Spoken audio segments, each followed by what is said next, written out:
Public Yemeni No.1.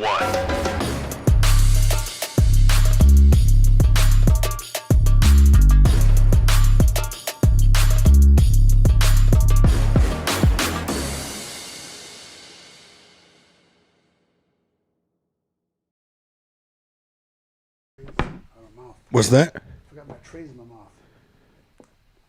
You know you're on fucking camera saying that right now. You know that Tarick doesn't. That's it. Now you got to keep the trays in. No, do them in front of the camera so everyone can see, bro. But come on, bro, you narcissist. I got these. Invisaligns. Damn, bro, you are really, really all about your fucking like image, man. Like My teeth. Bro, there's a microphone. Pick up the microphone.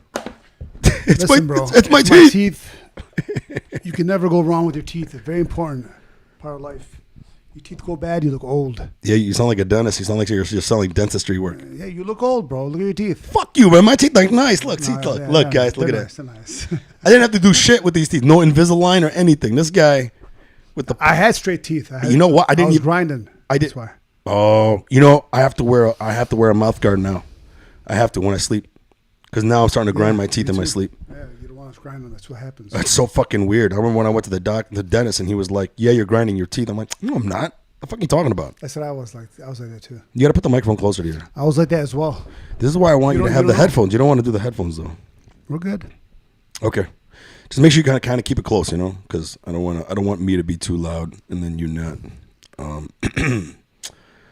Okay, where were we? Start like you were about. What were we talking about? Because I said we might as well just start it right now. Or something. He's doing your intro on you or something like that. The intro's done. I'm not doing that no more. I ended up starting this just a little bit early because there's another guy on here named Tarick Salmaci. Do you know him? Is there? Because as soon as I posted that you're doing this, some guy named Tarick Salmaci added me on Instagram. Maybe it was me. It wasn't. Are you sure? Oh, my nephew. Maybe. Yeah, Gucci. He said, "Hey, oh yeah, it's my Gucci. nephew. It's my nephew. Is that your nephew?" Gucci. As he's saying, Gucci. It's Gucci. What's Gucci? What's it? Oh, he's just saying Gucci. Remember Gucci Man? Yeah. He's always go Gucci. Yeah, Gucci. Okay, I get it. Yeah, no, I thought maybe that was his nickname or some shit. What's up, nephew? Okay, don't talk too loud, bro. What's up, nephew? There you go. Yeah, bro, we were just talking about something. The reason why I started it. What the hell we were talking about? Hey, do you feel bad for my nephew? He's got my name. Do I feel what? Bad for my nephew. He's got my name. Because now if anybody wants to Google him, he can't Google himself. Yeah, but I don't think he cares about himself as much as you care about yourself. I don't know about he might be a different Tarick Salmaci. He might be a Tarick Salmaci that's more focused on like building things, you know, instead of putting Invisalign in his fucking teeth and then hiding off camera to take them off and shit. Nah, it just, I don't want to like on camera. So what? Spit hanging out. Did that happen? Nah, but you never know. But you're worried. You never know. Mike Eshaq in the house. Yeah, I fucking love you, Tarick, bro. You gotta be careful with the levels, bro. With the levels, man. Yeah. Mike Eshaq is in Cali. He's in Detroit. He's all around the country doing his thing. Yeah. I just seen him last week in L.A. That was fun, man. It's funny. I hang out with you, and then like we'll just be hanging out with celebrities and shit. We hung out with DJ Paul from 3-6 Mafia. Yeah, he was cool as fuck, man. He's good people. I've known him for like 15 years, more than that. Yeah, about 15 years. How'd you guys get to know each other? Going back, you know what? Right after I did the Contender. Yeah.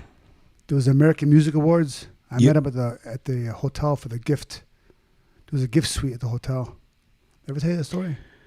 I think so, but I know. Let's talk about it again for the podcast. But I think you might have told me about this. So this is like the area that they give free gifts to the celebrities. Yeah. Right. Yeah. This is where you like get that microphone close to your face, bro. Go. Man, we got to get you a microphone, homie. I mean, no, come on. I know you don't want it, but I got you. Okay. This way. And also, be careful with doing this. You're doing this a lot. Okay. Like you're like about. Oh, it makes some noise. Yeah, you're doing that thing with your hand, like you're about to box. Okay, so you met DJ Paul at a gift giving banquet area, sort of like the area where you go to get your gifts. Yeah, they have a room like at one of those hotels in LA. Day before the American Music Awards, celebrities go. It's a gift suite. Yeah. They give them all kinds of free shit. You know, like different companies and all that. Yeah. I was staying at the hotel and I'm walking out. I didn't even know what was going on there. I didn't know there was a gift suite there. I'm walking out. I remember seeing 3 6 Mafia walking in, and I was a fan of their show. They used to have reality shows, hilarious. I was like, yo, 3 6 Mafia, I go, what's up, bro? You know, start talking, bullshitting, hanging, talking, whatever. Like, what are you guys here for? Man, there's a gift suite upstairs. I go, what? Gift suite? I didn't know about no gift suite. Oh, come on, I'm going with you guys. They go, I go, don't worry about it, bro. Let me take care of this. They go, okay. So we go up there, and now when you walk into the gift suite, you got to give the person at the door your name. Yeah. Then you announce it. Come in the door, 3 6 Mafia. From and people see him come in the door. They give him gifts. So they announce you as you come through the Yeah, door. they announce you, right? So How embarrassing. So 3 6. I would just fucking tell them, don't fucking call my name, you fucking piece of shit. Relax, bro. It's free stuff. So anyway. Just give me the free stuff. So anyway. I'll send my assistant in there. They go, they announce 3 6 Mafia, yeah. Then I walk up now. They go, who are you? Name? I give my name. Yeah. You're on the list. You're not on the list? From Contender. Yeah, I did the Contender reality show. Well, I don't know. Let me talk to my manager. She goes and talks to her manager. Her manager comes out. She's like, she's walking with her manager, looks, oh my God. She goes, I love that show. Let him in. Let him in. They announce her coming through the door is Tarick Salmaci. Yeah. I go, and then 3 6 Mafia is cracking up. I'm like, yeah, I told you, bro. No, I got you. I got you. I went around. How do you mean I got you? Yeah. You act like you got them in. No, you know what I mean. So I went through the whole thing, duffel bags full of stuff. Boom, we left there. They're like, let's go. We got another gift suite we're going to go to. Jumped in the car with them, went to the next one, and that was it. It was good times. Yeah. He's good people, though, man. You're a bull in a china shop, bro. A what? You're a bull in a china shop. What else is supposed to be in a China shop? Not Chinese people. Huh? A bowl? You're a bull in a china shop. You never heard that? Not a bull. No, a bull. A bull. Bro, you're wearing these headphones. I can hear you. No, you're fucking no. I can't understand what you're saying. I'm not doing it. You can't hear yourself. No, you're saying bull. No. Put this on your. Put this. It has nothing to do with you not hearing. It has everything to do with you putting your microphone away from your face. Let me see. Testing 1 2. Yeah. So, do you know how to wear headphones? Testing 1 2. Okay. All right. So, a bull in a china shop. A bull. Okay. In a china shop. You never heard that term before? No, but what's a bull going to be doing in a China shop? You're asking what is a bull doing in a China why shop? is it That's there for? exactly the fucking saying. Oh, man. You see what I'm saying? Wah, wah, wah. It's a term basically saying that, like, I get that. People tell me that all the time, They tell me that I'm a bull in a china shop because, like... You're different. Well, I think that we're just, especially you, like, we make our way in. We don't care about formalities. You know what I mean? So, like, while everybody else is playing this delicate game, people like me and you just come in and we're like, what are you doing? It's too hot. It's too hot? Right. I'm just worried. No, I won't. I got it now. Yeah, you just got to keep the microphone close. I got it. So, go ahead. So, a bull in a china shop, basically somebody who's not as delicate in a delicate situation. Right? So, like, there's a set of rules. Like, you only come in here if you are that celebrity, right? But you're just like, where are you guys going? Oh, 3 6 Mafia. I fucking love you guys, bro. What are you guys doing? You going to get shop? I didn't fucking hear about a gift shop. I'm offended. What the fuck is this shit? Come on, I didn't get fucking no gifts. I'm rolling with you guys. And they're all like, what? And that's not normal. You know what I mean? Most people would probably be like, oh man, I probably shouldn't impede. They probably get hit. They probably get like so many people advancing on them, annoying them or whatever. But you have a way of breaking that rule. And then you break that rule, but then everybody can't help but love you because you're just like a lovable dude. You know what I'm saying? Like, as soon as you come in, you're like, the fuck, this guy's like breaking protocol. He's breaking protocol. It's called entitlement. It's an era problem. It is. Well, you know what? I was born with it. That me too, bro. after being, I'm not gonna wait in this line. yeah, wallah. Or those like me and you. We're the type of people when we drive up onto an exit and there's a long line for the exit. We don't go in the back of that line. I'm gonna take the long way. No, I'm gonna take the longest way. No, I don't do the long way. I just keep passing that fucking line until I see. You can tell. You can usually tell who. You can tell somebody up there is texting. Oh, you cut in. You know, and you can tell. That white geo tracker. That guy there is texting because I can see from he's leaving big gaps. So sooner or later, that car in front of him is gonna move, and he's gonna be like too busy, and boom, that's when you get in. And another way to do it is you find somebody who already cut. If you go in front of him and ask him, more than likely he's gonna let you cut because he already cut. Does that make sense? Yeah. So that's bull in a china shop type shit. Everyone's playing this protocol. And people like you and I, especially you, are like, protocol, fuck protocol. I got charisma, bitch. I follow protocol. I think I do. You didn't then. That story was not protocol. You did not follow protocol. But you know what? Because you weren't that celebrity. I was, yeah. The thing is, but then you became that celebrity. Man. At the time, I was in my prime with the boxing. I was getting invited to all these other shows, award shows, SPs, all that stuff. But this one, for some reason, I didn't know about it. So it just happened to be at my hotel. I was like, gifts? I go, there's no way I'm missing out on gifts. Yeah. Man, is that where you met Usher and you got that really cool picture with Usher and Paris Hilton? That was actually... Was it there? Or was that on like a red carpet or some shit? The Usher, I met him at a Super Bowl party after the Super Bowl. It was a Sony PlayStation party they were having. And I ran to him there, and he was a fan of the show as well. Yeah? It's nice. He's a cool guy. Yeah. Cool guy. He had a booth, chilled for a minute. Did you talk for a minute? Yeah, he's a cool guy, man. How long did you hang out with him? About 30 seconds? A little longer. 43? Maybe like 32 and a half, 33 maybe.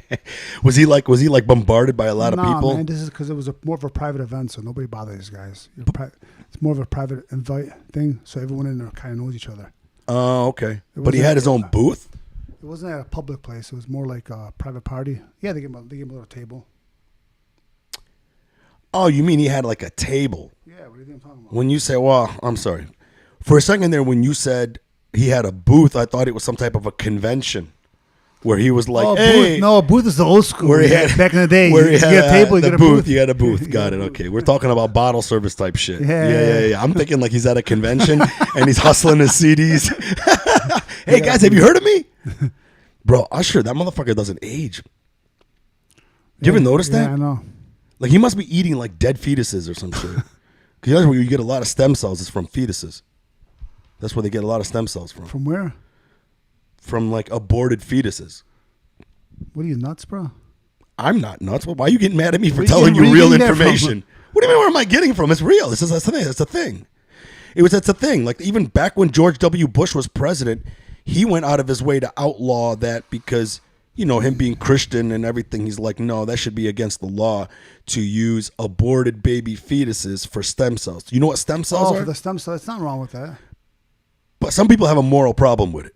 Some people, especially people that are very religious and they don't believe in abortion, I can see that. They don't like that because, one, they think it's a sin, and then, two, they think that it's just going to incentivize more people to get abortions because then the people who could be pro-abortion be like, hey, at least you can get stem cells from I got you. The thing. But I mean, do you know what stem cells are though? Of course. They're like cells that can like turn into any cell. Of course. Yeah. I'm thinking about getting some injected in my neck.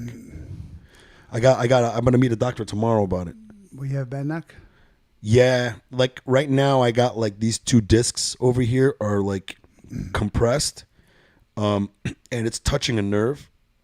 And if I sleep, because I'm a side sleeper, sometimes I'll wake up with like numbing pains in my arms and it disrupts my sleep, bro. And I'm not fucking with that anymore. You know what I mean? I need to fucking sleep good. You feel me? When are you doing it?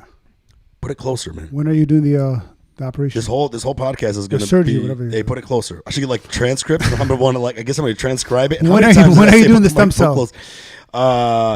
I don't know. I'm gonna have a consultation tomorrow, and then I'm gonna see if it's something that I want to do. You know, because I want to see how much it is. To me, bro, 10,000, 15,000. I'm fucking dishing it out. I don't give a fuck, bro. Nothing is more valuable than sleep, man. Well, your health, yeah, in general. That's what I'm saying. Yeah. Sleep, health starts with sleep. Of course. You know what's been knocking me out, bro? Because you said you were taking like CBD to sleep. Yeah, it's helped me a little bit. It's helping, right? Are you having problems sleeping? No. But why you take it for? Oh, usually, honestly, man, I need some kind of aid to sleep. I can't just sleep on my own. Maybe melatonin. I switch it around. Yeah. Ever since I had this neck issue, I had to start doing that. But I had to start like knocking my brain out to sleep through the fucking numbness that wakes me up, so that I could actually get some fucking sleep. You know what I mean? You get that every single night? So lately I've been doing like my own like neck exercises to strengthen my neck. I saw another doctor, bro. So the doctor that they sent me to, the HMO doctor, was a piece of shit doctor, bro. He did the MRI and then he just went through the MRI and was like, basically was just like, well, this is compressed, that is compressed, physical therapy. That was it. That's it. No in-depth information, no other fucking whatever. And then and this is why healthcare in this country can fucking suck sometimes. And then what I did was I was like, you know what? Fuck this shit. I researched this other thing called PRP. Do you know what that is? Yes. Platelet-rich plasma injections. And you can get the doctor to inject platelet-rich plasma into wherever there's problem, and then it would heal better. It's less effective and less expensive than stem cells, right? It sounds like it's just like stem cell in a way. Yeah, but it's not. So I went and talked to him. I got a consultation. The consultation cost me $300, okay? This was the best $300 I spent in terms of like, this guy spent an hour and a half, Tarick, going through everything. He brought out a model of my neck. He showed me exactly where it was happening. He started telling me like why it's doing what it's doing, really educating me, telling me the type of neck exercises I needed to do to maybe probably help it, right? So even before he tried to sell me on the PRP treatment, he educated me first and told me, go home, think about it, because you might be able to alleviate it yourself. What a good doctor, you know what I mean? Right. Instead of trying to sell me on a $5,000 procedure. And then what does he do is he taught me something, man. He realized I was double jointed. Look at my fingers. Because he did a test on me. Oof. So I just the camera so they can see. Look at that, guys. I can bend my finger all the way back. And when he found that out, this is why you got to find the right doctor. As soon as he found that out, he goes, oh. He goes, now I think I know why you're having compressed disc issues. He goes, you're pretty flexible, aren't you? And I was like, yeah. He goes, for like a pretty big guy, he goes, are you pretty flexible? Do you stretch a lot? I go, I don't stretch a lot, but I try. But I'm so limber. My whole life I could touch my toes, standing up. You know what I mean? I've always been like flexible. So he told me, hey, you know what it is? Your neck is so flexible and so limber that while you're sleeping, it's bending more than usual. And it's causing it to hit that nerve. He goes, what you need to do is focus less on stretching your neck and instead strengthening it. Very fucking smart shit, bro. I learned a lot from that. But then he told me if I did the PRP, I would have to come back every year for a little bit, whatever. And I'm like, you know what? Let me search something else. So I got what I got from him. And ever since I talked to him, I've been strengthening my shit. It's getting better. They're doing that stem cell in the brain. They're doing it everywhere, bro. They're rejuvenating the brain. You could put stem cells in your dick, bro. In your fucking dick. They're rejuvenating in your dick. What you know about putting stem cells in your dick, biatch? He's silly. What were you saying about the brain? It rejuvenates the brain. Oh yeah. Mel Gibson's father, I think, had that done. Mike Tyson did it. I heard it first with Mel Gibson on Joe Rogan. He brought this doctor from Panama because the type of stem cell treatment that they did in Panama is outlawed here in America. So you have to go travel to somewhere else to do it. And hold on. So his father, I guess, I forgot what his father was suffering from. It's Medea over there. They sent Mel Gibson sent his father there, right? It's in Medea. And got him this stem cell treatment. And now his father is like 90 years old, but he's acting like he's 50.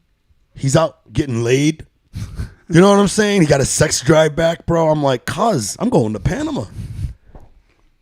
You know? From the stem cell? The stem cells on the dick, bro. That's something I definitely want to like think about. But I heard that procedure is like $30,000. You got a problem? You're gonna pull out a mortgage on that. You got a problem? You're gonna go pull out a mortgage. That you want to do it? You got a problem? You're gonna refinance your home and then put stem cells in your dick, Tariq, and then put Invisalign in your teeth and Why not? be the fucking most perfect human. You know what I mean? Like the fucking Adonis that you are. Thank you. I'll take that as a compliment. It is a compliment, bro. I'll take it, even though you're being sarcastic. I'll take it as a compliment. I'm delivering it in a sarcastic tone, but I believe in it. You know thank what you. I mean? God bless you, Eshaq. Yeah. Now. Hey, the one thing I love about you, Tariq, bro, is that that you have so much charisma. You're like a really good person, right? Thank you. You're still a brute. A brute. Yeah, you're still I a heard brute. I haven't heard that one in a while. Yeah, you're a brute, bro. brute. You're a fucking savage. You know what I mean? Like you're like a charismatic savage. You got to keep it balanced, man. You can't be too much of one. You know? Yeah. Absolutely. That's me, bro. That's where I was raised. Yeah, the way we it's were Dearborn. raised. Yeah. You know, it is what it is, right? But you do it in a specific way, man. You do it in a way that's very, very likable. You know, it doesn't surprise me that you can like walk up to 3-6 Mafia and I'm rolling with you guys, and now you're part of their crew. You know what I'm saying? But yeah, man. One thing that I do. I told you. Oh, that's what we were talking about before the thing. I talked about how you're a socialite, and you were like, "I'm not a socialite." I'm not. I said I go out of town. I'm at the hotel. I don't do nothing. Yeah, you do. I stay at the hotel. When I go out of town, people, I go to a nice Tariq's resort, out of his mind. You know what I'm saying? Place. I make sure there's a nice restaurant, a nice pool, nice area to lay out. Boom, I lay out all day, relax, get some dinner there, get some lunch, get some dinner, get some drinks, and just chill. I don't want to go to this restaurant, go here, go there. I have no itinerary, bro. I don't ever believe in itinerary. It's the worst thing in the world. Yeah, but I mean, I just go there and just do what I want. Yeah, I do what I want too, but I go on an adventure. Like you go, You want me to go hiking? You go to L.A. okay, to look at a fucking pool. The fuck is that shit? I'm laying at the pool, bro. You can build a pool right here. Build one. Actually, they won't let me. Association can't. We're not allowed to. Oh, there's like a condo area. No, but they don't have it's association. There's an association here. There's no fences up here. Okay, wait. Why does this neighborhood have an association? Now you're pissing me the fuck off. I hate associations. It's not one of those kinds. It's not the monthly one. Just this is a national. My neighborhood is a national historic. It's on a national historic registry, which is it's considered a historic neighborhood.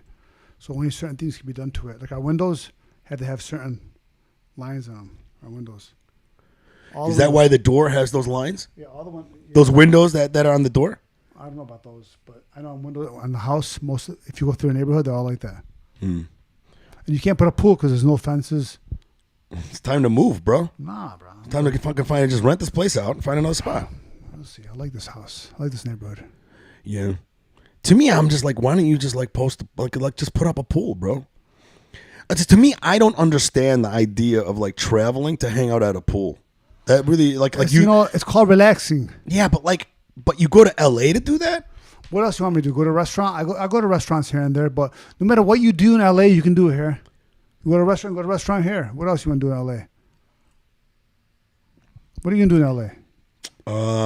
You wanna go to a bar? You go to a bar here. There's a lot to do in LA. I know that. There's the beautiful beaches, bro. I've been.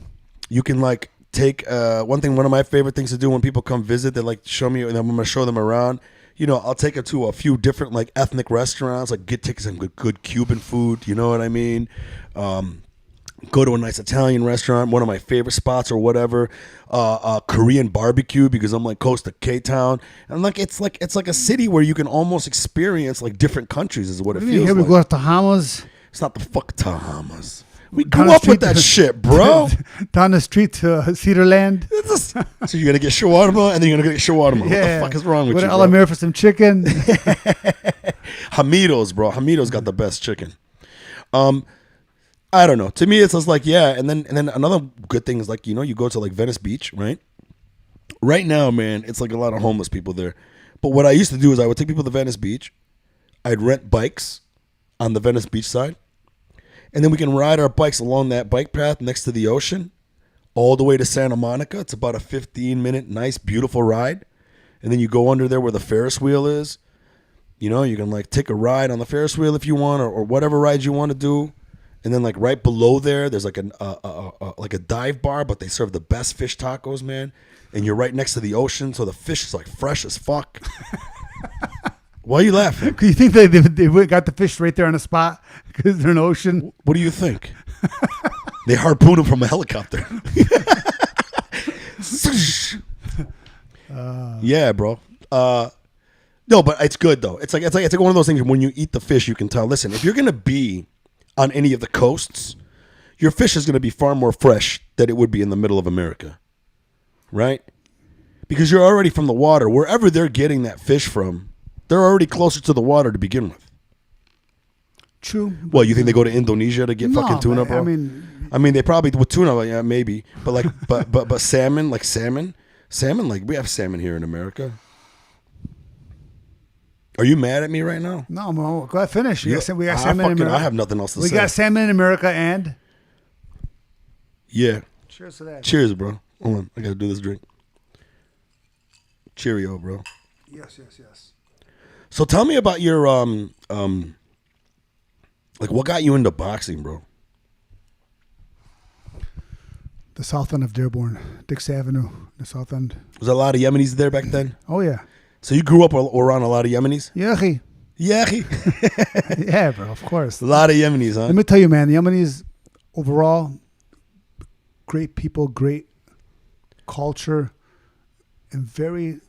I can't speak for everyone, but the majority are very loyal people. Loyal, nice, yeah, humble. You know, they supported me throughout my career. They support each other. They really care about community. Yeah, they do. But Lebanese people, I feel, are the same way. They care a lot about community, but there's a lack of humbleness with Lebanese people as a whole. Yeah, it becomes a competition, I guess. Everything becomes a competition with Lebanese people, which is I also admire, though. You know? Yeah, they strive for the best. Yeah. So you started in the South End. Well, the Joe Hamoud Center was a recreation. If anybody doesn't know, the Dearborn is split up into different, like, you know, areas, and the South End of Dearborn has been notoriously majority Yemeni-American, and then the east side of Dearborn is majority Lebanese-American. But it started off with the South End being Arab and Yemeni. Well, and then the Arabs moved to East Dearborn. Exactly. But because Yemenis have been here before Lebanese people as a whole. The Yemenis came here in the early 1900s to work on the docks in Detroit. And the reason why they were able to come here is because they already have dock experience working in Yemen. Because Yemen is right there on the water, you know? So a lot of these Yemenis already had the skills of being able to work on a dock. That's what allowed them to come in America, get citizenship. And a lot of them lived here in Detroit. And then when Henry Ford opened up, you know, the factories, it was the first time ever that you could get a job that paid that well, but you didn't have to have a skill. Because before, in order to come into America, you had to have some type of skill to come into this bitch. But yeah, once the assembly lines picked up, that's when the Yemenis here that were working on the docks picked up their phones, started calling their cousins Yemeni. Yahi, it's time to come to Dearborn because you can get a job without having to have a degree or anything like that. So Yemenis have been here for a long time. But anyway, so you started over there, south end of Dearborn. It was me. We used to go to the Joe Hamoud Center.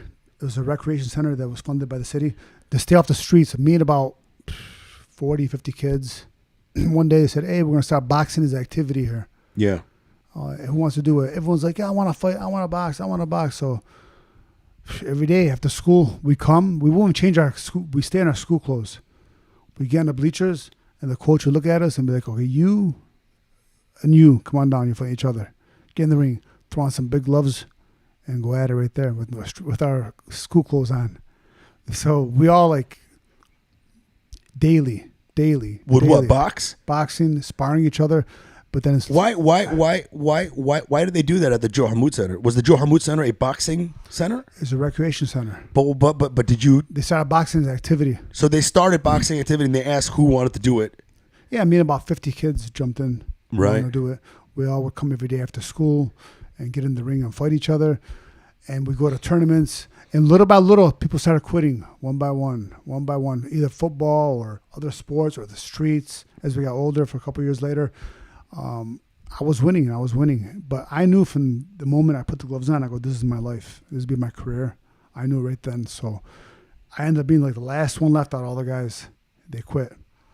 Oh. And I was the last one left, and I was U.S. champ. I was 13 years old. I was U.S. champion at 13, and I ended up going to Herman Gardens, which was the projects over on Joy Road and Southfield. Okay. They knocked them down. They built new. Yeah. Herman Gardens, huh? That was one of the most notorious projects in the city of Detroit. No shit. Hell yeah, man.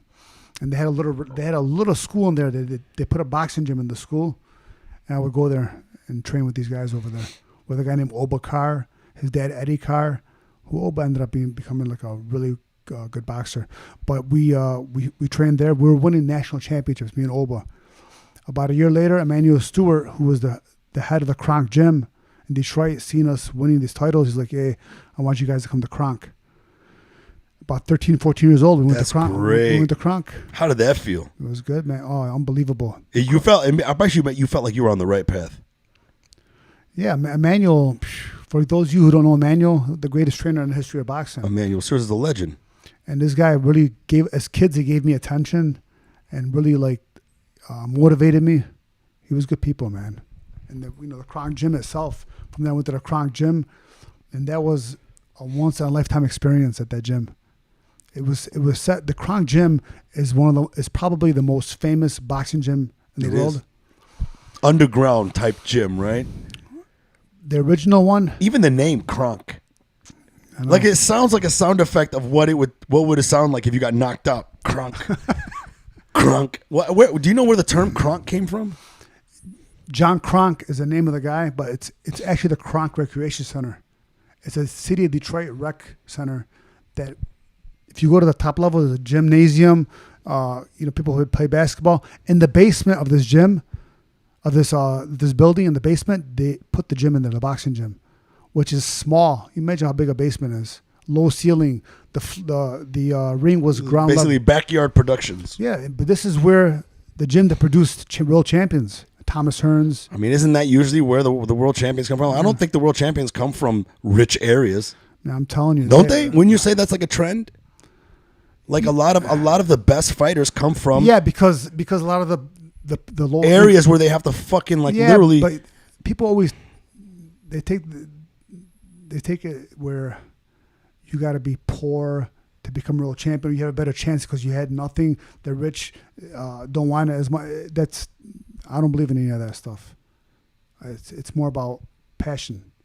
You know what I mean? I don't care if rich or it happens to be that way because the more higher income families don't allow their kids to box.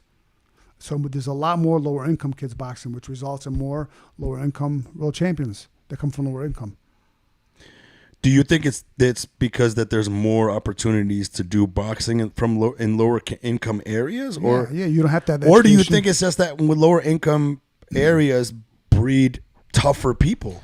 Well, because if you're a cake eater, you know what I mean. If you're born rich and stuff, we've all seen that. That's not to say that there aren't kids that are born to rich parents that don't have drive, but sometimes. Usually the majority of the time, you see somebody who grew up rich and had everything handed to them. They don't have the drive or the anger or the angst to want to box their way out of their life.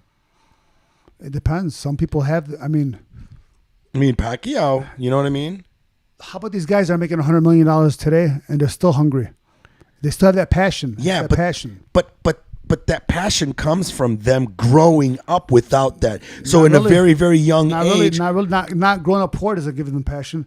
What gives them passion is they love the sport. It's like when you were younger, you might have liked Nintendo and you were on it like crazy as your passion or whatever it is that you love to do. It doesn't have to be from your background or your income.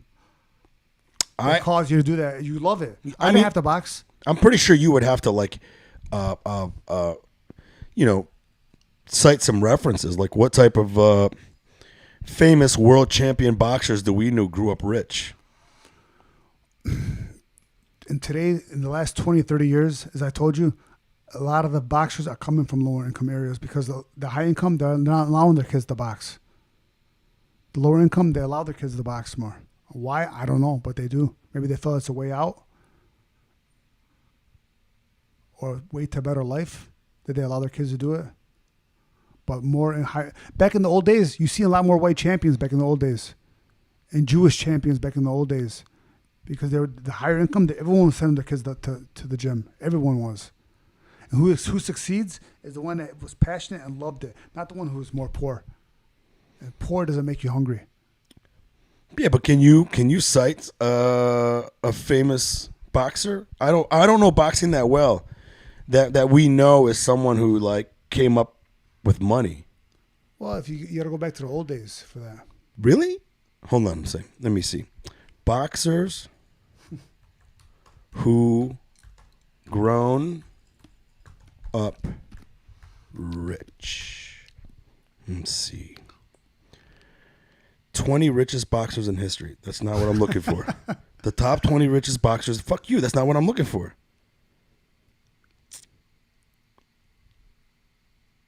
See? Even the search engines have no idea how to like take that question. I'm like trying to put it in there and it's just like, oh, you want to talk about the ones that made it rich. I'm like, no, man, I want to know the ones that grew up with a silver spoon in their mouth and still had the fucking gusto, anger, drive, and need to make it to the top. Fucking Floyd Mayweather. Holy shit.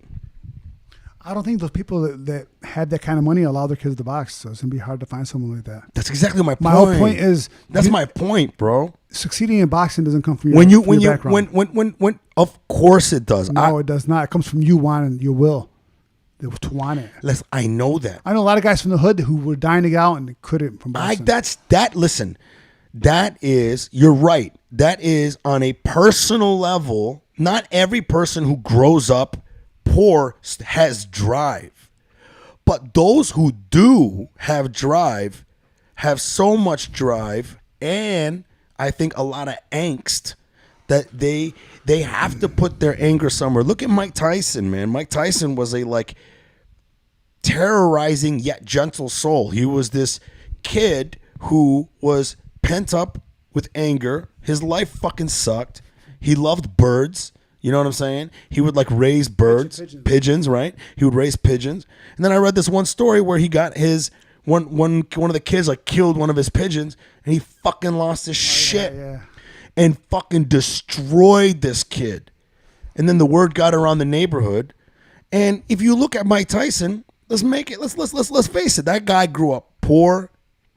Fucking he really grew up in a harsh climate.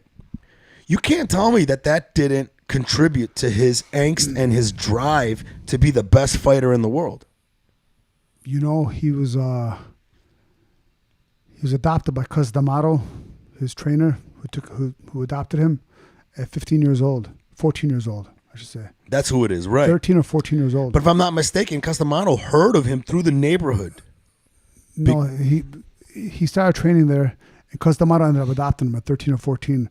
So in reality, Tyson was only in the hood for the first 13 years of his life, but he got in a lot of trouble in those 13 years. Okay, but my point is, I think the disconnect that we're having is this here.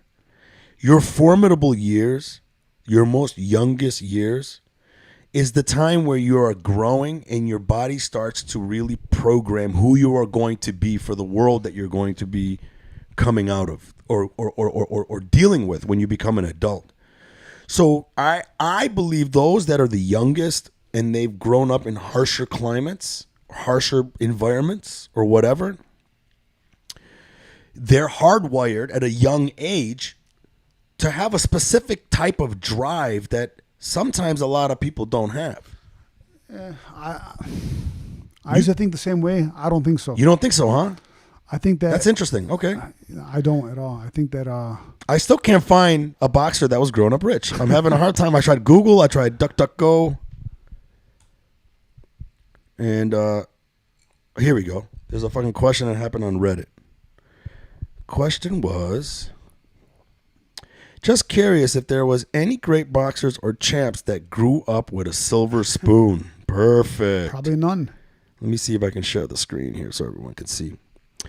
Probably none. And if they were, they probably were not introduced. Someone says Chris Eubank Jr. was the one name that got voted to the top.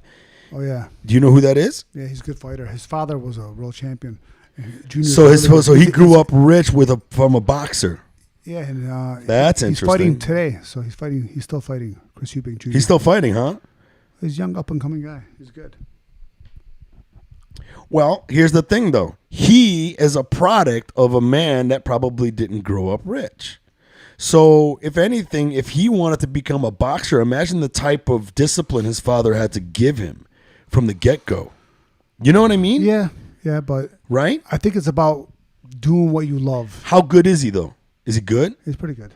Did he win anything? Yeah. He says Look he it up, also Chris held the Eubank. IBO super middleweight title twice between 2017 and 2019, and at regional level, the British middleweight title in 2016. All right. Okay, there's one. Not that Hold on many a are second. introduced to the sport. I'm telling you right now. Somebody else said Billy Joe Saunders and Tyson Fury just not rich as far as the bank or tax man were concerned. I knew about Tyson Fury, but I ain't know. Oh, okay. So Tyson Fury, does Tyson Fury a boxer? Oh yeah, Tyson's good. He's good. He's a heavyweight champion. You ever see the Gypsy King? You don't know him? You gotta watch him. I don't really watch boxing that much.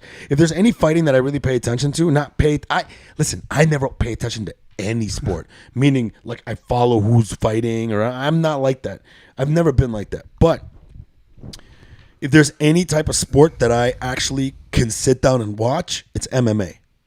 MMA is the one that really fucking gets me focused into watching it.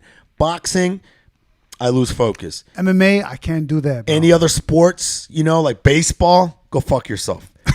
Football, I like watching football, but even then I can't like lock in like that. You know what I'm saying? But when I watch a fight, bro, especially like an MMA fight where you don't know what the fuck is about to happen, that there's no rules in terms of how you can like maneuver yourself. That's one thing I respect about boxing is that it's a limited. It's like, I don't know too much about boxing. Would you say that boxing is It's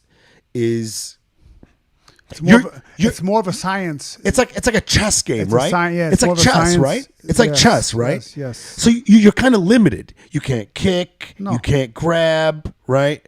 What else can't You can't do? do what you want to do. You gotta do what the rules tell you to do. So it's one of those things. So it's like a chess game, kind of like how this chess piece can only move in an L, and this chess piece can only whatever. yeah. I think that's what intrigues people who understand boxing. They understand boxing so much that then when they watch it, they're watching it like they're watching a chess match. It's like, how can these people use these specific set of rules that confine them to their best ability, right? Oh, you're right. Yeah. To me, I like MMA because it's like so. You said you don't like watching MMA. To me, I like it because it's so random. You don't know what the fuck's gonna happen. I don't like that. You make one bad move, you slip, and you get tapped out. I don't like that. It ends too early. I think there should be a 3 tap out rule. A 3 tap out rule. You know what I mean? Because a guy slips, it's a big fight, and the guy slips. I don't know about a 3 tap out rule. Hold on a second. Or you knock the guy out. But have you seen those moments where like they have to stop it because like the other person's like now bashing this guy's fucking face in? Okay, what do you do then? Be like, all right, stop. Guys, cut the commercial. We'll be right back and see if Conor McGregor wants to go another round. No, that's different. If you make a guy quit or whatever the case is and you're pounding him like that, that's a knockout. I'm talking when a guy slips and they tap him out. You know what I mean? Yeah, Like they put him in a submission. Yeah. But that's the same thing. It happens too quick. I think that's why in MMA they have like evolved where the best fighters also had to learn good ground game because a lot of the times the game is won on the ground, That grappling. It would be interesting if they did MMA where they got rid of grappling. Oof, that would change everything. What are they going to do if they're not grappling? Kicking, punching. No wrestling? Have you seen that one? I'm going to pull this up and show everyone. There's this amazing, I forgot who did it. Hold on a second. Hey, fighter. There's this one MMA fighter that does a kick off the stage, off the cage. I wish I had like a way to show it to you. Hold on, where is it? Fuck, I hate how Google is, man. Like back in the day, MMA fighter, jump kick off cage. Maybe somebody who's watching can tell me what his name is.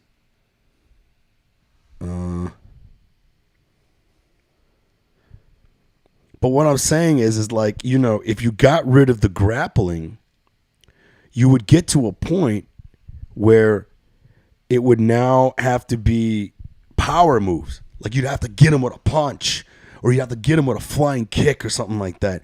It would make the game more exciting, because I agree. Like sometimes when they get to the ground, you're like, oh, fuck. I waited for this entire fight. It's going to end in 45 seconds, bro. Fuck out of here, man. Imagine if they did that. Do you think that that would be something where you would actually enjoy watching more?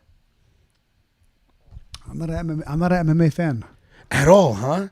What is it about watching MMA that you don't like as compared to boxing? Are you just partial to the? No, it's not that at all. Actually, I think MMA is very good for boxing. It's a contact sport. It brings attention to contact sports. Whatever helps MMA helps all boxing, and vice versa. You think so? It's contact sport. It's all the same. They're different. They're totally different sports, but contact, which kind of blends them in the same category. Anthony Pettis, bro, have you seen this? No. Fuck, I wish I could turn this thing on. I'm afraid if I turn it around, I'm going to fuck it all up, huh? Anthony Pettis? Yeah, come around. I want to show you this. Just come around real quick. I want to show you this. I'm gonna. To me, this is the fucking, like, oh, man, I don't know. Here we go. Oh, my God. You ready? Watch this, bro. Leg, right? No, bro. This is like straight up from a movie. Watch this. Watch this. Nickname Showtime. Bro, he jumped off the cage. That's it. Look at that. That's it. You're a piece of shit, bro. That's it. You get impressed easily, Mike. Wow, you're a fucking turd, bro. You really are a turd. You just fucked up my camera, didn't you? You're on. Damn, you fucking, hey, You're on there. turn it, bro. You're on there. I see it. No, put me in the center of the thing. No, in the center. Right there. You're the center right there. Right there. Perfect. Right there. That'll work. All right. Thank you, buddy. To me, it's hilarious. I showed you something that is so fucking amazing. Some guy kicks a guy in the face, knocks him out by jumping off the cage. He runs, jumps in the air, puts one foot on the cage, bounces off the cage mid-air, and then uses that foot and momentum to kick the guy in the face and knock him out. And you're saying, that's it? It was nice.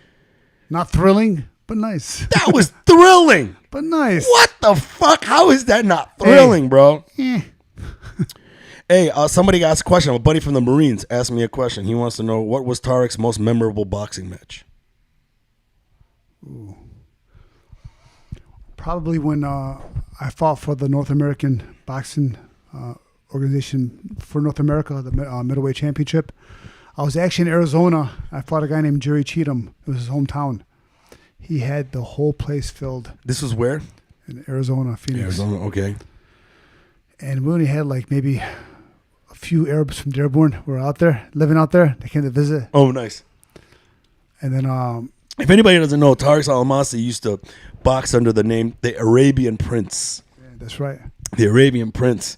Like back in the day, all of us Arabs from Dearborn, man, me and especially my boy Abbas Ajroush, we would drive in the middle of a fucking blizzard, 40 minutes to Auburn Hills. You know, it was that one night. It was one night that was like that. There was a couple of nights. It was a couple of nights where it snowed that we went to go see you. That one night was like, we should turn around, bro. I remember that night. But then we're like, no, we gotta see Tariq fight, bro. Every time we saw you, you won. It's like you were undefeated, man. It's like every time we saw you, you won. But anyways, the Arabian Prince is in Arizona, and this is your most memorable fight. Okay, he packs out the house. Well, my opponent had all his people there, and then it was an important fight. It got me rated in the top 10. But actually, and this guy kept talking shit, fighting dirty, this and that. He ended up getting real frustrated in the 10th round. He wanted to quit, but he grabbed my leg and lifted my leg up and tried he grabbed my leg and started running with my leg. I was hopping on one foot. Like, what's this guy doing? So the referee. In what round? The 10th round. Oh, wow, you guys went 10 rounds. It was about 12. It's a 12-round fight. No, okay, so you guys went 10 rounds. We're in the How many 10th minutes round. per round? 3. 3 minutes, Yeah. and then wow, and then How were the other rounds? I was beating the shit out of the guy the whole fight. I was wearing him down. It was kind of one of those things where he was looking to quit. Instead of getting knocked out, he wanted to quit. So he grabbed my leg and saw like he wanted to get disqualified. He was exhausted. He wanted to get disqualified. And the referee ended up disqualifying him. Fight's over. And I'm walking away with my hands up in the air. And he's coming at me. I see him behind me. He's coming at me to hit me. This is after? Yeah, after the fight. I waited to stop that. I put my hands up. I walked away. I looked behind me. Here he comes. He's coming to get me. I turn around and sucker punched him, bro. Boom. Mitts on? Yeah, this is right after they stopped the fight. How awesome is that? No. Then, the crowd was his hometown. They started going nuts. They're throwing stuff at me in the ring. Yeah, that must have been fucking scary. And then guess who got in a fight with them? The Arabs from Dearborn. No. The 3 Arabs from Dearborn fought the whole fucking Coliseum. That's hilarious. We're not scared of you, bro. We seen Israel. We see what Israel can do to our homes, bro. What are you white guys gonna do? Did they get their asses kicked? They must have got their asses kicked. I don't know what happened, but it was crazy. It was funny. That is fucking funny, bro. Wow. How nervous were you after the fucking you had to do the sucker punch? That was not a sucker punch, though.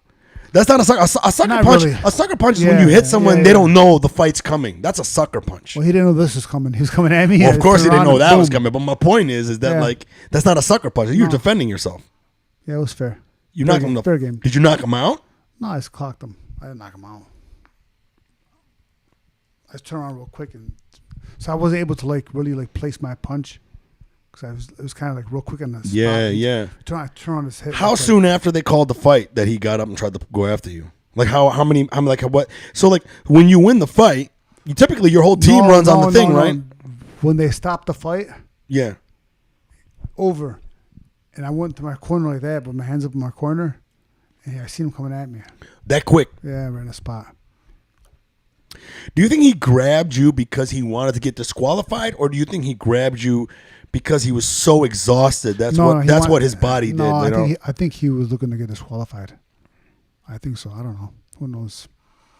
It's done but yeah, that was probably that memorable in that sense. But I had a lot of memorable fights. ESPN fight, my first time on ESPN, getting knocked down. I remember being on the floor. I was like 21 years old. First time ever I was knocked down. It was national TV, ESPN. And I knew all my friends. This is what motivated me. I knew all my friends were on spring break in Florida watching me. And I go, no way am I losing with my friends at spring break. I'll never hear the end of it. You know what I mean? Hilarious. Your fucking first idea is like, my friends are on spring break, bro. No, when I got knocked down, bro, they're going to be trying to pick up these girls, and they're going to be telling the girls, hey, that's my boy right there. Yeah, they're at the club. They're watching me fight right now. So and then you get knocked out, and then the girls don't want to fuck them anymore. So when I was... listen. So you were thinking about your boys when I was on the floor. Listen, when I was on the floor, I got hit hard too. When I was on the floor, I was only knocked down once in my life. I knocked down on the floor. I was like, I popped in my head. I go, man, no, this is what motivated me. I was sitting there, laying there. I go, there's no way I'm gonna lose right now and knock out. My friends are in Florida, spring break, watching me right now. There's no way. I'm gonna get up. They get up. That's hilarious. I got up. And you got up? The next round, boom, knocked him down. Shut the fuck up. Out? Oh, down. Down. Almost out. Okay, and then? I ended up winning the fight. You win the fight by decision. That's great. Wow. That must have been an exciting fight that you both knocked each other down. You didn't see that? You never seen it, did you? No, I never saw it, ever. Oh, I was 21 years old with a fresh haircut. Yeah. Remember we used to slick our hair? Donnie Brasco style. Did you ever have to relax your hair? Of course. That's why do you think I'm bald? Why do you think I'm bald? You know, I'm going to tell you who started that thing, bro. Who started? Our hair. Hold on a second. Hold on a second. You mean to tell me that you know the origins of why we started relaxing our hair? 1,000%. In Dearborn. Yeah, look at you don't give the credit to the black people because they've been doing it forever. No, Arabs never did that. We never did it until the fucking 80s, right? No, it's probably 1992. Yeah, about 92. You might be right, 92. Bro. About right 92, I think you might be 92. Right. There was a guy, you know who it was? Listen, it's Has Abdullah. Hold on a second. If anybody doesn't know, like white people or whatever, if you guys don't know, Arabs in the mid 90s kind of went through like a cultural like we started having like an identity crisis as a whole. You know, that's when we started going, hey man, we want to assimilate with America, so we want to look less Arab. So we started like, you know, tending to our unibrows. You know what I mean? We started like, another thing that started happening, like he said in 1992, is that some of us with hair that wasn't that straight, we wanted to slick our hair back because that was like the thing back then, right? Especially guys that were like ethnic. You would slick your hair back like an Italian. You put a bunch of gel in and it wouldn't slick back. It wouldn't. It would just turn into a fucking crinkly, Yeah, crusty thing. You know what I mean? It wouldn't be like straight. So, you know, as every minority does in America, we try to conform to the standards of white beauty. You know what I mean? And then all of a sudden, we just started relaxing our hair in Dearborn. And if white people who don't know, like black people do this too, you can go buy this stuff called relaxer. It's called Dark and Lovely. Dark and Lovely. Don't forget, that's what it's called. Dark and Lovely. It's called Dark and Lovely, and then it's got a picture of a black person on it, and you're buying this like, that's not for me, but whatever. So you take Dark and Lovely home, and then. But look, here's the Hold thing. on, shut up. There's a professional way to do it. They're supposed to go to the salon and have a salon guy do it for you, whatever. Yeah. No. We didn't do that. We did it in the basement, cause hold on. Here's the thing. Garage. So you put it in your hair, right? And this stuff is nuclear. It is. It's really nuclear. If you ever put the stuff on your scalp, it tells you that you can only leave it on with a specific amount of time. Because if you leave it on, supposed to be on a scalp. because it's not supposed to be on a scalp at all. Because if you leave it on for too long, and this happened to me before. Okay, look, Well, hold on. I left it for too long, and it fucking ate through my skin. It ate through my skin. So anyway, But look, a relaxer is not supposed to touch your scalp at all. That's the problem right there. I You're know. not supposed to- The you're problem supposed is to we're stay doing it there. in the Okay, basement, now, bro. yeah, we're doing it in the basement where. So now my hair is nice and straight and gelled back, but I'm bleeding. My head's fucking got scabs and shit. In the worst case scenario, I mean, we ended up figuring it out. one of our after- friends started But doing you that. said it's in 1992 is when it started. Yeah, This is hilarious. He's tracing down when we got our Hassan Abdullah. Hassan God Abdullah. rest his soul. Is he dead? Hassan Abdullah. You know, I didn't know that. You probably thinking of a different one. Are you thinking of the same one I'm thinking of? Oh, I'm thinking Hassan Daklallah. No.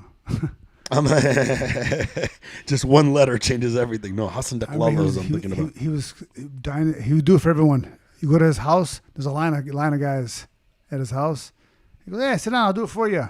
And he'll do it. He'll put it on you. He'll slap it on your head and touch your scalp. He's massaging your head with it. It's not supposed to touch your scalp. He's not so touch his scalp. Massaging your head with it. You done? Your hair, all of a sudden now your hair, instead of being like really hard and slick right back with Yeah, gel, real quick. But it didn't last that long. 2 weeks later, you had to I'll like. tell you what, we do it and we, like I said, it touched our scalp. So it didn't affect us the first time or the second time. It looked good, but it caught up to us because we burnt our follicles.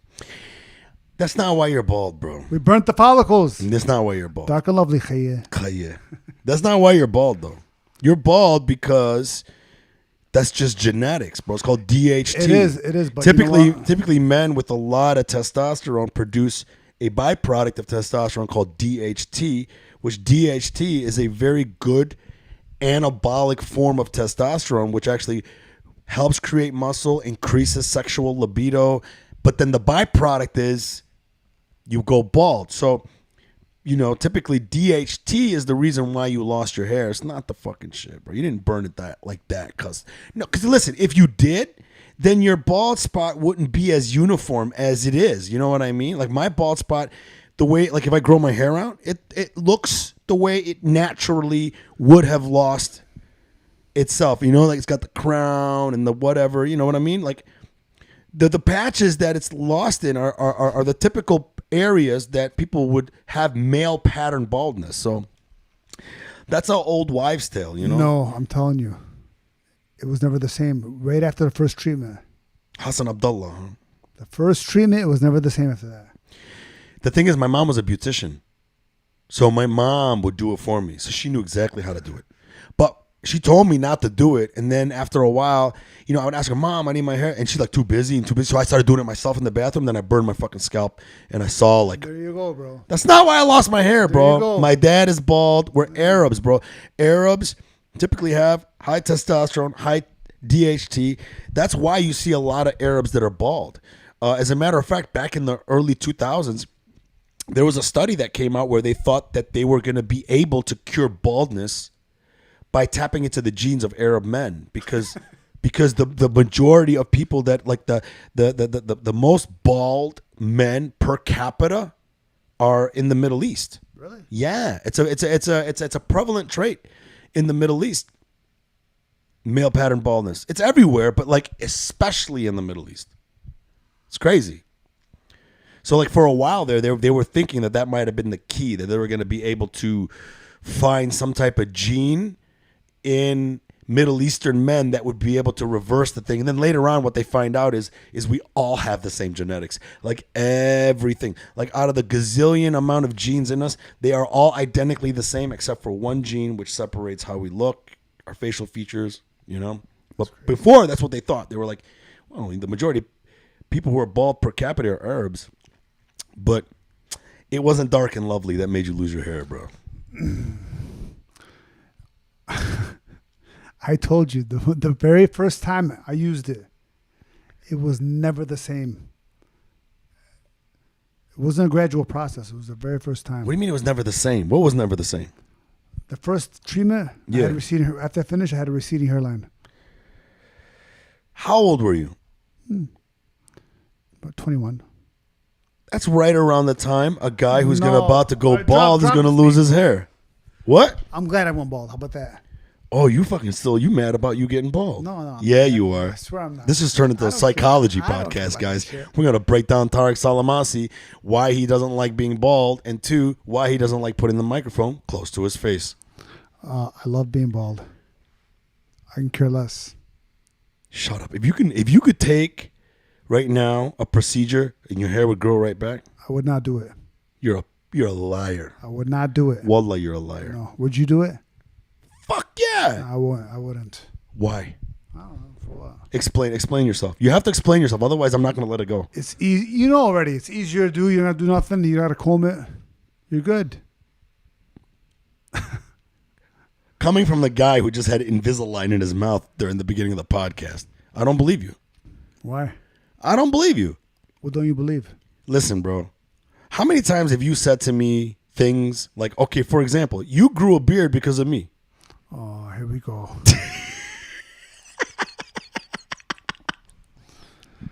Bro, listen. You had a wild, ugly beard before. No, it wasn't Before- wild. You didn't, It was. you didn't trim it. I didn't like it. Hold on a second. I didn't Hold on a like second. it.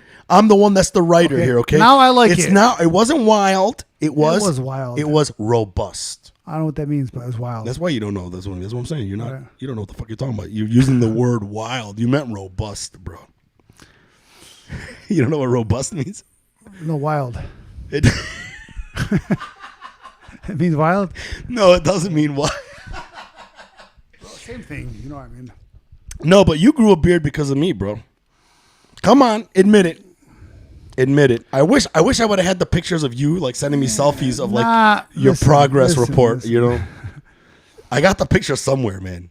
I didn't even want you to have a beard. You forgot because it was so out there and wild. You didn't want to have a beard. I didn't want you to have your beard because it was all wild until you tamed it down. Well, when I first grew it. Yeah. When I first grew Like a it. Neanderthal. You Yeah, I did. When I first grew it, I was trying to train my beard to grow.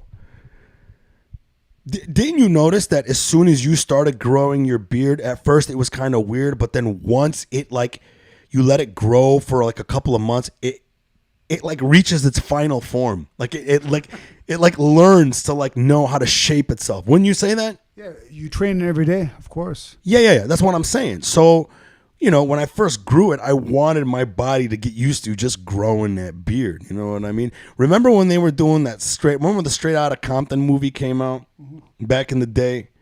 And then people were doing like, you can go on the Straight Outta Compton site and then you can get like a picture with the Straight Outta Compton logo, but then you can put whatever you wanted in there, straight out of whatever. You can straight out of Dearborn, straight out of Detroit, straight out of whatever. Well, I had one because my boy took a picture of me, Mike Hazimi. We were hanging out in Dearborn at that one place where you get, remember what? That place where they grill inside on Chase. Oh, Dearborn Meat Market? Dearborn Meat Market, which is fucking amazing. So we were in there in the wintertime. My beard was just like this fucking big because I let it grow and I didn't fucking like shave. It's just fucking all over the place. And then I would always like try to comb it, but then the comb would get stuck in it. So that's something I would just be like, you know how black guys leave the fucking like, I would leave a comb in my fucking beard. I just walk around with that shit. So he took a picture of me, and the way the picture was, how big my beard was, I put on the thing Straight Out of Razors. But that's how big it was. You're right. I now when I look back at those fucking pictures, I didn't know how to fade it. I was bald and it was like a straight line over here. It looked like fucking. It looked like a transformer. Like, you know, like I was just too straight. You know. So you're right. At first, it wasn't looking good, but then I started fucking picking up my beard game. This is one of the things with Tarick. Tarick would be like, Tarick is like very fashionable. This motherfucker knows how to dress. As long as I known him, you never look like a bum, bro. You know exactly how to dress. You have your own unique style. It's natural. It is. I'm feeding his ego. This whole time I'm trying to describe him, I'm feeding his fucking ego. And Tarick is a very, very fashionable motherfucker, man. Like, anytime I see him, he dresses in a way that is freaking amazing. It is. What the fuck was I just talking about? Before I started, like, complimenting you? The weed kicked in. The fuck was I just talking about? Son of a bitch. Rewind it. It's fucking live, bro.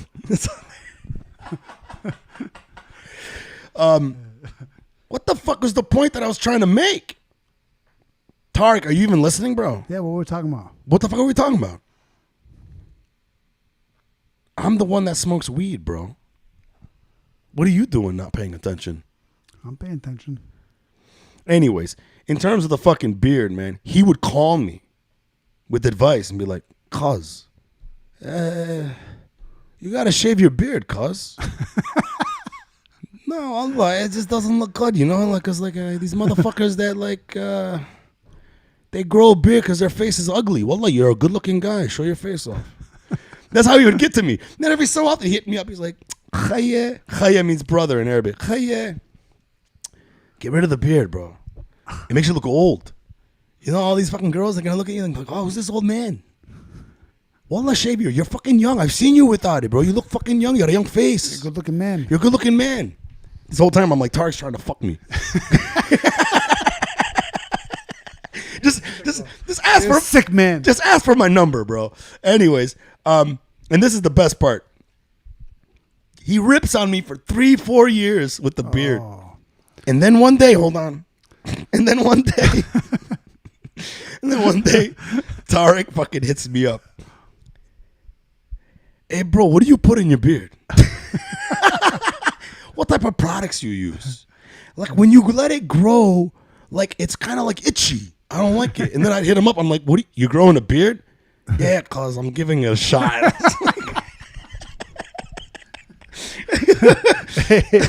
And then I asked him for a picture. I'm like, Tariq, send me a picture. What does it look like? And you had like the stubble, and you had like a wife beater, and you're like in bed. Like, I don't know what the fuck you're doing. But you're just fucking like a fucking. It was just stubble, right? It was just stubble. It was like stubble, and your whole argument was like, cause it's itchy. Well, it's itchy. I want to shave it, and I would have to convince you, like, bro, you got to hold on. It gets past a certain point where it doesn't get itchy anymore. It actually starts looking good. And that was it, bro. Now he wouldn't leave me alone. Like, every 2 or 3 days, this guy would send me progress reports on his beard. Hey, bro, how's it looking now? Hey, bro, what should I do now? Should one I time, Should I this? Then when How is it looking? Hold on. Out of nowhere, I'd be like hanging out with people, and then I get a fucking text and it's a selfie with you. I'm like, hey, what was this? How's it look like from the side? No, what about when you were getting ready to perform? Yeah. Before the performance. Where was this at? Where was this at? Somewhere in Detroit, you were getting ready to perform. Yeah, you showed up to some show where I bombed. I don't know, but I went back there. I tried to get some beard advice. You're like, leave me alone. You went to... So you didn't go to see me perform? No, I did. You went there for beard No. advice? I went to see you perform, but I went back there to see you to get some beard advice. Yeah. That's right. And before the And show, you were pacing, like, leave me alone. I don't want to talk about it. yeah, I'm focused, bro. Like before I go up, man, I like to really like an athlete. I don't know, but you might be different. No, Everyone's we're back. different. Yeah, Everyone's we're different. We're back. We joke around, relax. Not for me, man. For me, before I go on When the show, when we walk to the ring, that's when it gets real serious. for me, before I go on stage, I will go to the comedy club, right? I will set up my equipment first. My camera, my microphone shit, whatever. And then I try to talk to people. That's why I like to get there an hour and a half before the show. I'm one of the first comics that shows up. Because I got to get the social stuff out of the way first. Because it's not nice to be a comic and come in there and only be focused. I get there early, chat with this comic, chat with that comic, get fucking personal, whatever. 20 minutes before it's time for me to go up, boom, I'm gone. I'm looking at my set list. Every time I do my set list, I do a different set list. I don't know why I do that. I think I like to do that because I like the anxiety that I get before a show. I think the anxiety that I get before a show, not knowing exactly what my set list is going to be and figuring it out just before I go up there, makes it spontaneous. Does that make sense? Yeah, it does. Put the microphone in your thing. Yeah, it makes sense. Yeah. So like when I get out there, I have this level of freshness a little bit. Even though these jokes that I'm doing are jokes that I've done before, but sometimes the order and how I'm doing them and what I'm doing and maybe some things I'm throwing out, whatever, it keeps it fresh. So yeah, you try to get beard advice from me 20 minutes before a show, I'm a mean motherfucker. I'm gonna get the fuck away from me, bro. I've already did my social shit, you know? But everybody's different. Some comics, they don't even fucking prepare shit. They just come in, they hang out, blah, blah, blah, and they get up and they bomb. No, I'm just joking. They don't. Some of them just get up there and they got it. But then other comics like Anthony Jeselnik, who is like a huge fucking comic. You know, I performed with him at the Supernova Comedy in Hollywood. Even before I performed with him, it was nice to hang out backstage with him before he got up. Every time before he gets up, bro, he'll be sitting there watching the show. Then he pulls out this pristine piece of paper that he printed, not written, of exactly the jokes he's going to do before he goes on stage. He looks at it. It's got the date on it. He puts a date on it, which is very interesting. Really? I want to pick his brain to see like what's the significance of the date. You know what I mean? Because I don't do that. Like every time I go up on stage, this is exactly what I do. This is my routine. I go to the bartender. I go, can I get a napkin, a receipt, and a pen? Either a napkin or receipt and a pen that I can borrow. And a tequila. Why? And they give me the tequila. Sit there at the fucking bar. Sip on my tequila. Pull out a pen. And on that paper, I write my set list. I ask the booker, how many minutes am I doing today? You're doing 10 minutes. You're doing 20. You're doing 35. Whatever it is. Mm-hmm. I got to go through all my jokes and see how can I fit within this allotted time that they give me the most amount of jokes.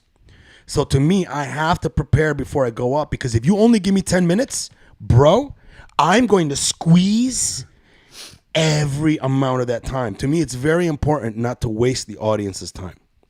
You know, to me, when I get on stage, the audience's time is the most important thing to me.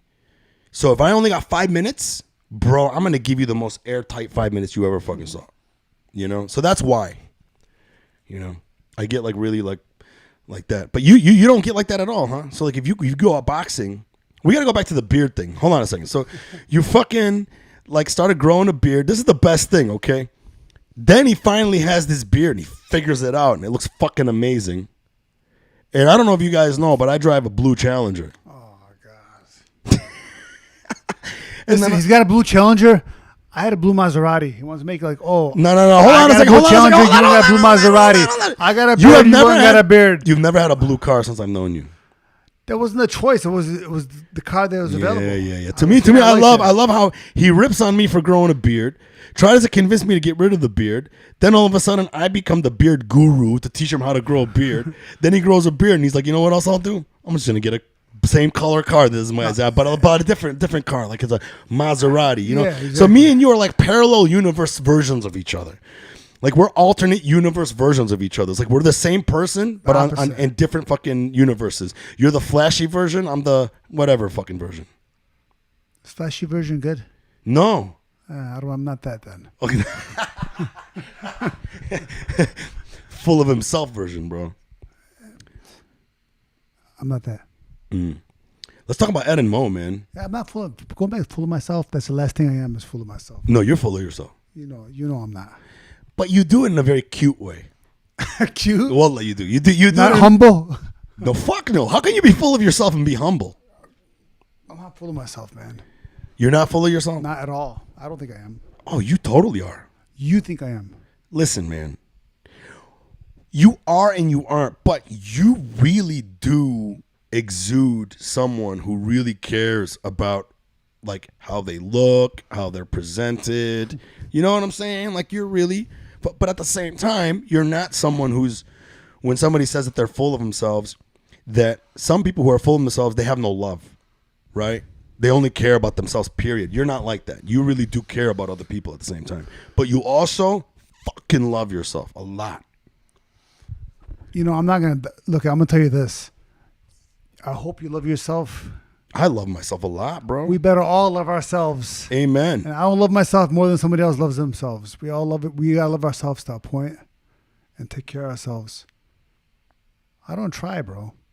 You don't try? I don't try. I mean, you started the fucking podcast with Invisalign. I just do what I got to do. I don't try, bro. You what? I just do what I have to do. I think that's just who you are. That's the one thing that I do respect about Lebanese people. That's why, like, when other Arabs meet me, especially Lebanese people around the world or wherever I go, they assume I'm Lebanese. They do. They assume I'm Lebanese. Then when they find out I'm Yemeni, they're what? Why do they assume Lebanese out of all the races? I think because Lebanese people are very social, fashionable. Lebanese people love to go out.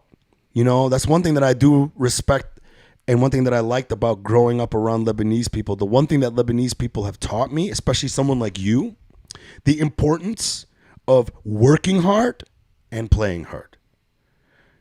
That's something that I see all the time amongst Lebanese people that I know.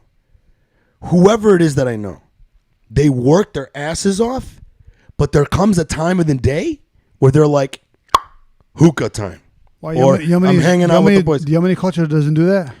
No, not at all. They're like work. It's like work, family. I hate my family. I beat my kids, you know. Whereas like Lebanese people are just like, you know, work. All right, I'm going to cheat on my wife now. What the hell's wrong with you? No, but that's the one thing I do respect about Lebanese people. You guys really do enjoy life. You guys enjoy life. You guys really do enjoy life. You guys work your asses off. But here's the thing. A lot of people will work their asses off, Tarick, and then they enjoy life at the end of their life, right? Or they work their asses off and then they, up until they take whatever vacation, whenever they take it. What people don't understand, and what I learned from growing up in Dearborn amongst other Lebanese people, it's important to say, I'm done with the day, and now is the fucking time for me to fucking chill out. Now it's time for me to hang out with family. Now is the time for me to put the phone away, put the emails away, put the whatever away, and chill out with my friends and enjoy the rest of the day. It's healthy, I think, you know? Of course. And when you say a lot of people don't do that, did you okay, so put the mic in your face. When you say do you notice that amongst Lebanese people, what I just said?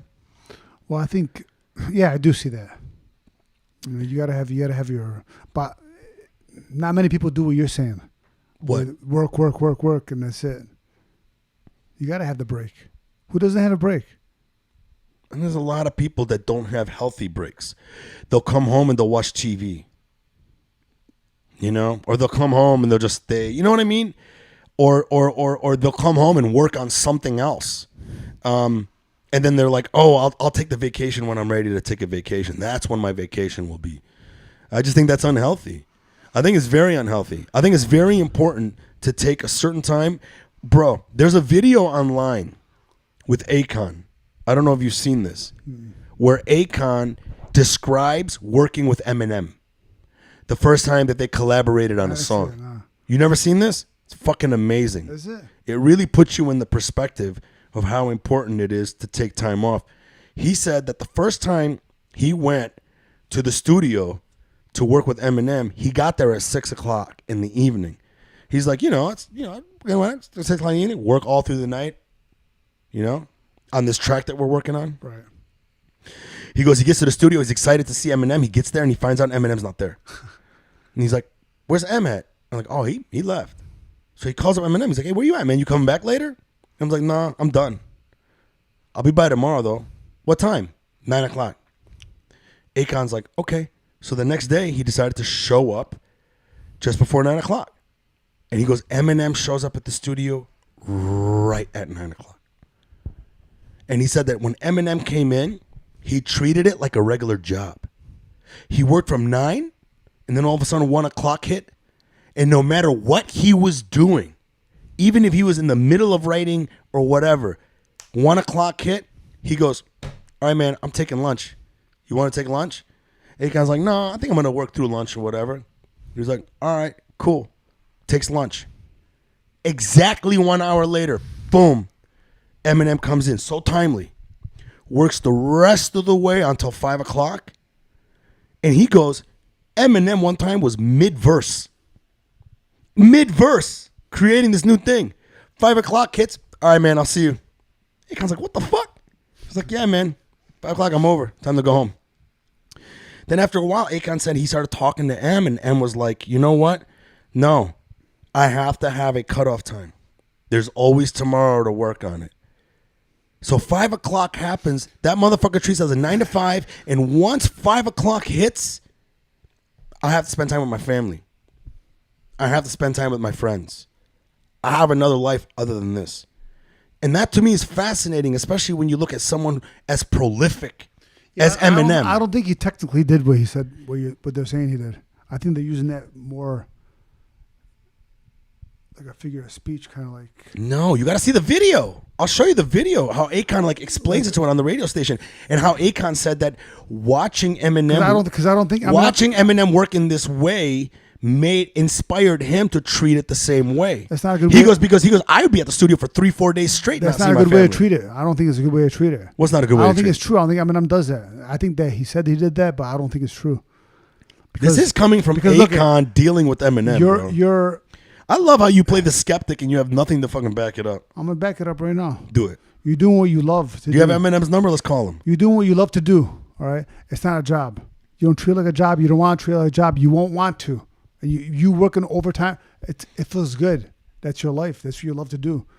It's not a job that you're working on. It's not a 9 to 5 job per se, where you don't like where you're going. And that's what Akon says in the thing, because me as an artist, I'm the same fucking way. There's times where I'm in the creative process. No off time, bro. There's times where I'm in the creative process and I just I can't stop it. Yeah, there's no time off, man. I don't believe in that. I'll cut it off. You know what? You might miss out on a lot of creative stuff. Hold on a second. Everybody's different. Everybody's different. Their work ethic's different. Some people want to work 3 days in a fucking row and then take 2 days off. Sometimes I'll be doing that. Fucking straight up. I'll work 3 fucking days. I think they're being sarcastic when they said, "Oh, he's in the middle of a verse." You gotta watch stop. it. Middle of a verse. Stop. Like, yeah, he was working. And he said, "Oh, yeah." You know what? You're a fucking piece of shit. I want you to hear it. Do you want to hear it? I don't want to hear it. Oh shit! Hold on, my electrician. I don't want to hear it. Fuck. Oh, he said yes, no problem. Okay.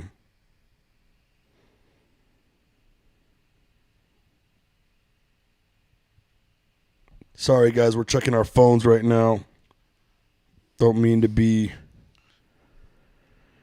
rude. I just want to pull up that Akon thing because I know I sent it to a friend.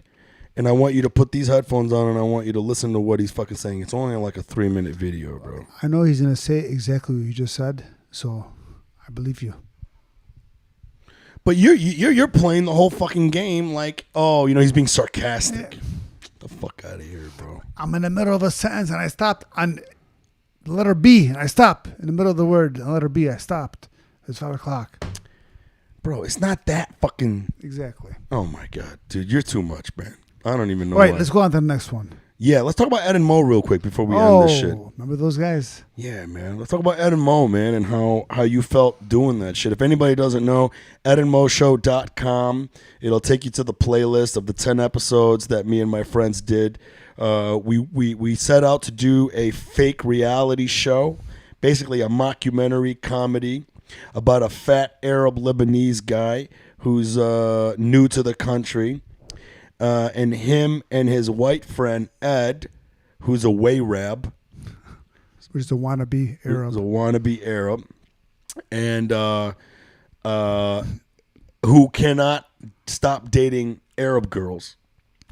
Who's a white boy who grew up in a very shitty household, and he has a distorted view of the world. And in his mind, the best way to get a good girl in his life is to date a girl who comes from a very strict Arab family. That's who he gravitates to, because he's like, those girls are going to be like good girls. Yet the girls that he dates, we call them jumpers, because the only way that he can like meet these girls is that he has to meet them out in the middle of the night and they have to jump out their windows to see them. Which actually did happen, which I don't know how it is now. Like, things have loosened up, but back in the day, that's how it was, man. Like, these girls would have to jump out the window to like meet guys. So we created these two characters, and when we created Ed, we were like, hey, Ed is obviously fucking around with a lot of Arab girls, and back in the day, if you were a white person or any guy trying to fuck with Arab girls, you're gonna have to deal with the repercussions of their brothers jumping out of a bush mid blowjob, beating the fuck out of you.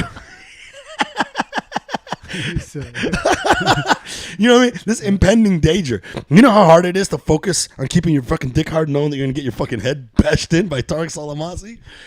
So me and my writing partner Mike McGetting, we were thinking about it. We were like, who would be the best bad guy that really would scare the fuck out of Ed? And we were like, bro, wouldn't it be amazing if it was Tarick Salmaci, the fucking boxer that we all fucking watched? Like, that's fucking scary. And then we were like, it would be fucking great, but would he fucking do it? And then I reached out to you. That was the first time we really, really met. Not the first time. We met before. We can talk about that shit. But this is the first time me and you actually sat down and got to know each other. And then you were like, fuck yeah, I'll do it, man. And what was crazy is when we did this show with Tarick, bro, you shined in it, man. You were like so fucking good. You were like a natural. I was playing myself, bro. Yeah, but some people can't play themselves. Some people, they try to play themselves and then they get in their heads and they don't execute naturally. You executed in such a natural way. You even came up with like some hilarious lines where you were like, I caught Ed with my cousin and she's supposed to be married to my other cousin. Yeah. And they're cousins too. I don't know how I did that one. It just happened. It just happened. Because that's a very true thing with Arabs, Like, they keep fucking each other's cousins, Like, you go to the wedding and there's only one set of grandparents.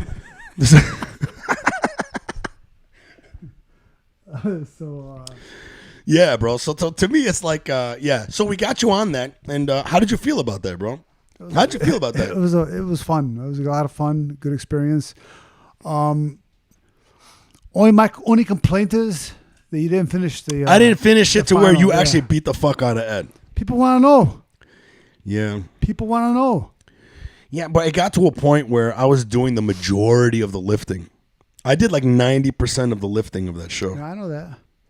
Especially the editing, sound design, sound sweetening, graphic design, motion graphic design, social media. Hey, it got you a job in Hollywood. It did, thanks to you. You did the work, man. Nah, bro. A lot of it was because of you, man. We did that show, the Ed and Moe Show. You guys should definitely watch it. It's hilarious. It's got its flaws. Like, if I knew what I know now, I think I would definitely be doing some things differently on the show.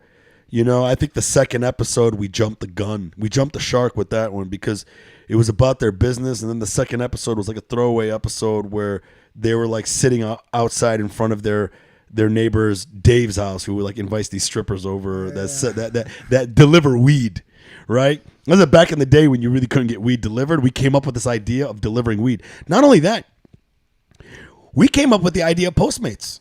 That's what Ed and Moe Show was about. Ed and Moe Show were these two fucking losers that were like, hey, we got this new business. We call it We Get It. Yeah. You call us and we get it. Whatever you want, we'll get it. Which is really funny, man. Like we predicted at Postmates. But then having you on there was great. And I think that you were such a natural in it, bro. And the good thing is that like you're of this celebrity status, but you're so humble to be like, fuck yeah, let's do it. And you put your trust in me.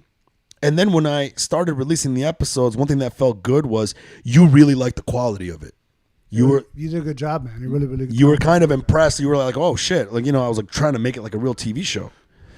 And if it wasn't for you, I wouldn't have got that job on Swamp People, bro. So you produced there for how long? Swamp People? I think 3.5 years. Then you got sick of it? And then I went to Indonesia and I took a lot of mushrooms and I met God and God told me to go to comedy. There you go. Yeah. I'll give you credit for that though, honestly. What? Just dropping everything and going to comedy the way you did. It was Indonesia, man. Change of career is very hard. What's even harder is that you're doing something that's not easy, going on stage in front of people. I think that's so amazing that people really still think that it's not easy to do stand-up. I think it's not easy to box. That's not easy, bro. Like standing on stage, talking to people. Now, it's not just talking. Like you're crafting jokes and trying to get people to induce a laugh, right? Which is not easy. But I think the thing that people say not easy is people are afraid of public speaking. Yeah, delivery. But right. I think a lot of people are scared of public speaking, though. Are you scared of public speaking? I mean, not really. I'm not afraid of. I don't get nervous in front of the public if I speak, but something like that, it's more about being nervous about your delivery and getting a if you were on stage for 1 hour, could you do that? Just talking? Depends what the topic is. But when you're delivering a joke, it's different. You're talking about comedians delivering a joke. You gotta get that response. That's really interesting, bro. That's about delivery. To me, what blows me away is there's a lot of times where I'll come off a stage. Last time was in Austin, and a musician will come on the stage afterwards. So we did this whole comedy show in Austin, and then afterwards, it was going to be a band that was going to come and play, and they were setting up. And this happens a lot, and I'm very humbled when I hear this because I think musicians are amazing. But a lot of them will come out and be like, like this guy was like, let's give a hand for all the comics that you've seen, He's like, I think it's amazing that these people can come up on stage and entertain a full room with just their voice. And he's like, for me, it's like I can't entertain you without this guitar and this entire band. To me, I'm the opposite. I find it as that's amazing. I can't pick up an instrument and do this with my fingers and make fucking music come out of it. So it's like really funny how the grass is greener on the other side. I appreciate doing stand-up and I get it, but I'm really humbled when people look at it like, whoa, that's like an amazing thing, because I don't look at it like that. Yeah, you didn't do it when you were younger, growing up doing it. You did it like, you were 40 years old? Way later, yeah, 40. It's not easy. I just turned 40, I think is when I did it.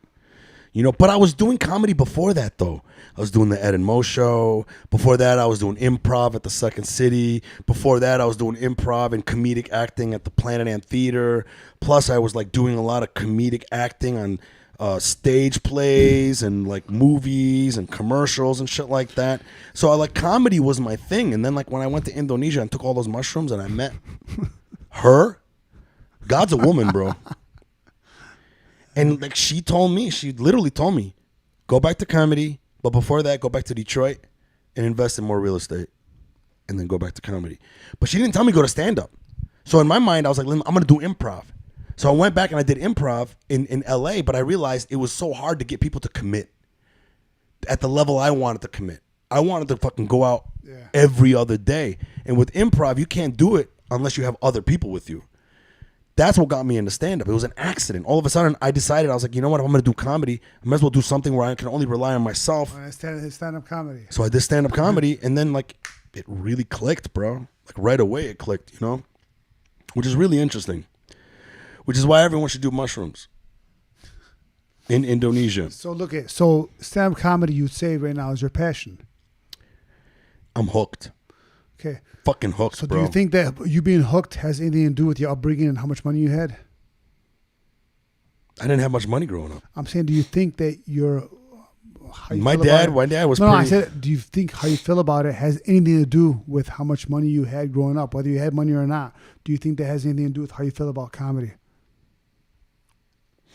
I think that my drive to make shit happen comes from not having shit. You may think that. I do think that. There's people with money who have drive. Because even though now I've like invested smart, and I, as a single guy, I'm not rich, right? But I have enough money that for a single guy, I'm like, yo, you know, if you looked at me in my 20s and told me how much I would have in my account now, I'd be like, what? I would just give up. That's how I would look at it. But I think that comfort of having security with money and capital hasn't really weakened me in the way that it could have if I gotten that money much younger, or if I was raised with it. If I was raised with the money, I don't think that my drive would be as much. Yeah, you'd be bored. You'd be looking for you'd be looking for something else to drive you. And maybe that comedy would, same thing. You'd have Or felt the same like way. killing people. You know, like once you get to that fucking... You would have still did the comedy. My point is, I don't know about how much that, money man. you have growing up doesn't determine whether you're going to succeed or not in a certain sport. Or, No, that doesn't determine that at all. What determines you making it to the next level is having drive and discipline, right? But a lot of people that grow up rich don't have the parents to teach them the discipline while they have the money. Well, you're talking about people who grew up spoiled. That's different. True, It's not all of but them like people that. who have money are more susceptible to being spoiled. If you're poor, you have no choice but to want something better because there's no one's going to give it to you. Not your mom, not your cousin. No one in your family can lend you money. Then it fucking creates this drive where you're like, fuck, I need to do something. That's why ugly men are rich. You know what I'm saying? That's why like very pretty girls. That's why when you do yoga at 6 a.m. in fucking LA at 6 a.m, there ain't no hot girls in there, bro. Ain't no hot girl doing yoga 6 in the fucking morning. It's the woman that just had 3 kids trying to get rid of her fupa. Some fucking like fat guy, you know, some people who just like try to do it because they gotta like get up real fucking early.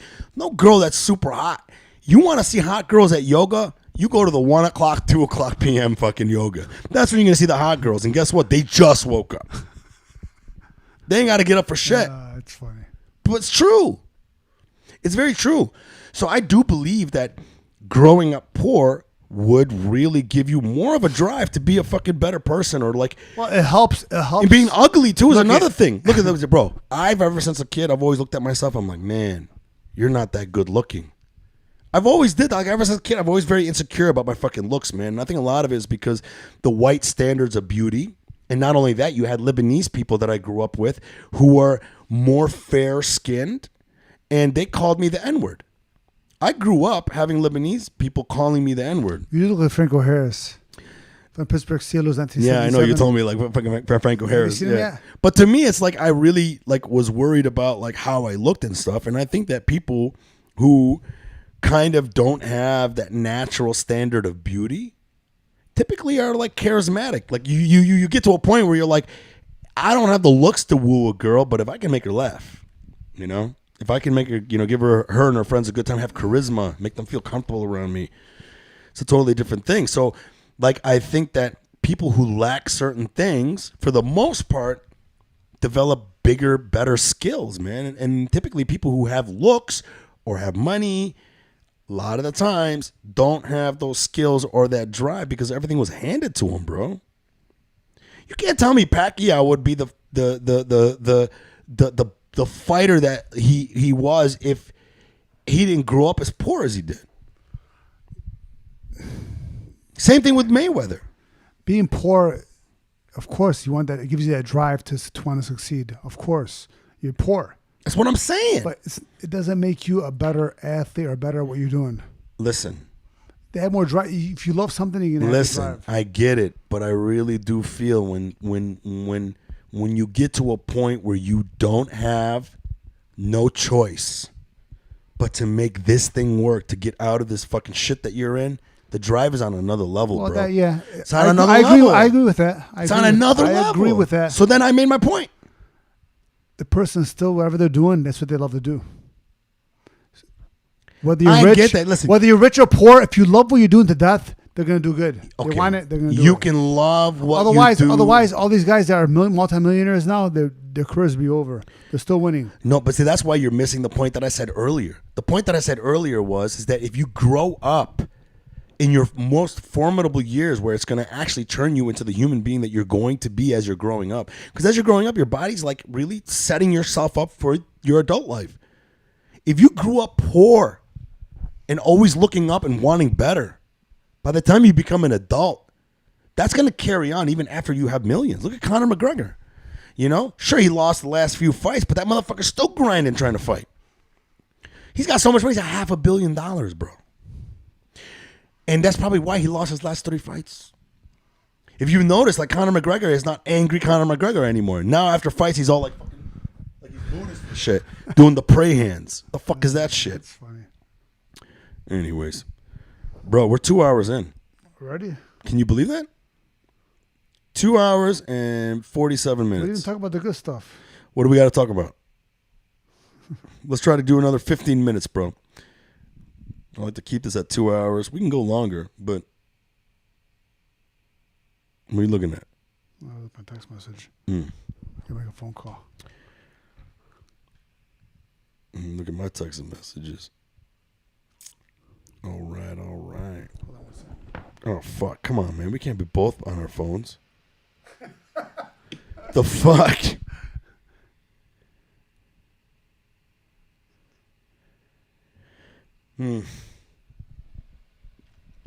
Yeah, bro. So, are you going to fucking pay attention or what? Hey, go ahead. I'm listening. What's the good stuff? What do we got to talk about? You going back to L.A.? That's the good stuff? This is what we're talking about? If I'm going back to LA? Of course I'm going back to LA. I live there. Tomorrow, right? Yeah, tomorrow. This weekend I got a couple of guest set shows in San Diego. San Diego. When? When San Diego? Friday and Saturday. Yeah. Are you doing anything next week in LA? You going back to LA, right? Nice. Next week. Sunday. Oh, you go back Sunday? Mm-hmm. Nice. Let me see. What am I doing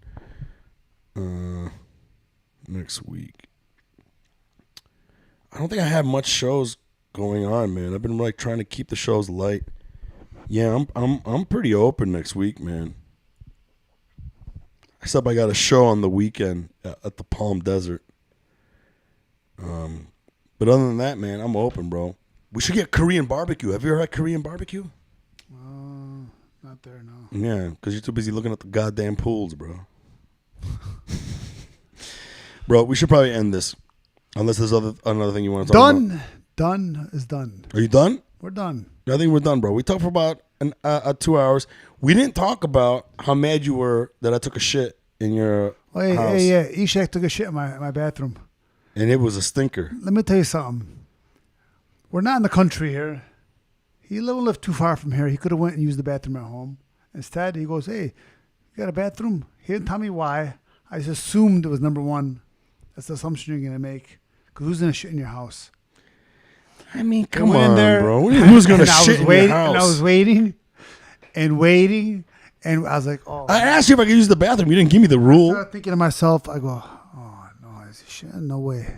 Is he shitting? No way. It took long. I was like, oh, God, man.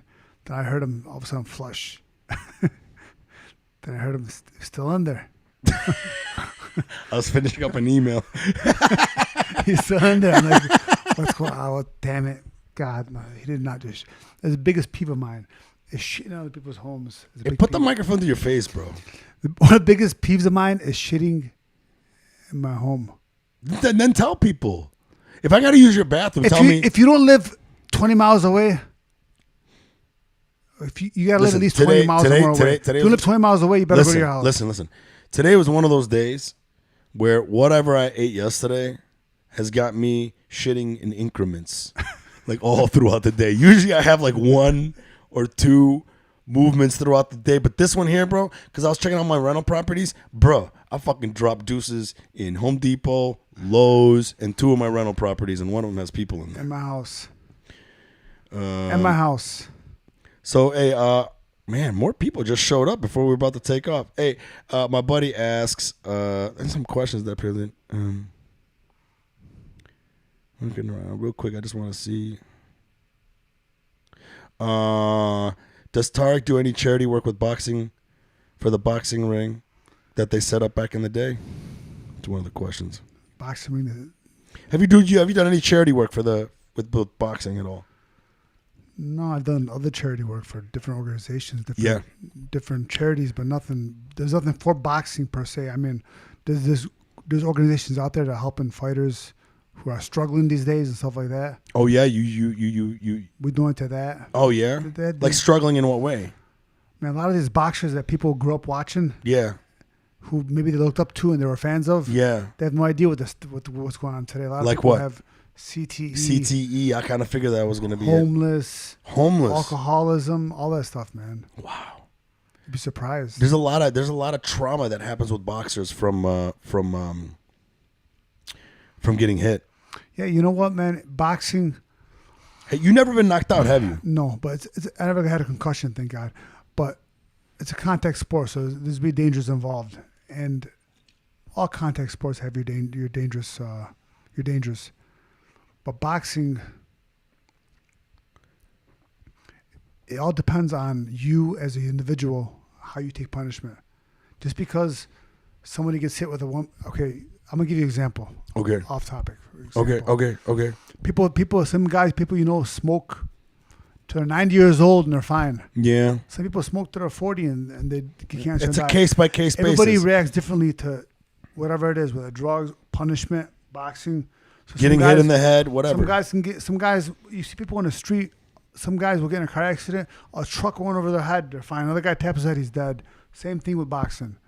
Everybody takes punishment differently. Some guys, Don't touch the mic like what you're hearing. some guys been hit plenty of times and they're fine. You got others that didn't get hit that much and they're a little slow, Yeah. have CTE. Yeah. It's sad. And as time goes on, it gets worse for them. Fuck. Yeah, You know, a lot of it comes from guys not quitting on time, not retiring on time. They stay in too long because they don't have anything else to do. it's the And ego they're also. broke. That's part of it too. Ego, being in the limelight, a way to make money. When you start doing it just for the money, that's where it goes bad. Yeah. You know, sadly. So you work with a lot of organizations that No, there's one organization that I'm dealing with. They Ring 12. They donate to the boxers, but other than that, there's no other organizations that I know of. Some guy just said a question. His name is Bish Bash Potato Priest. He goes, I just want to say I'm from Masjid Mutha. Muath? Okay. Do you know anything about that? No. What's this guy here? What did he say? He's from that and? That's it. That's all he said. He goes, I just want to say I'm from Masjid Muath. Masjid, like a mosque. Like a mosque. Muath. You know what's funny, bro? You want to talk about something that's really funny? Speaking of something like this, I went to Greenwood, Indiana to do a show at a place called Gutty's, okay? This place is like the Chuck E. Cheese of comedy. You're doing comedy for all age ranges. Kids, Really? old people. So it has to be clean comedy. It's one of those places, right?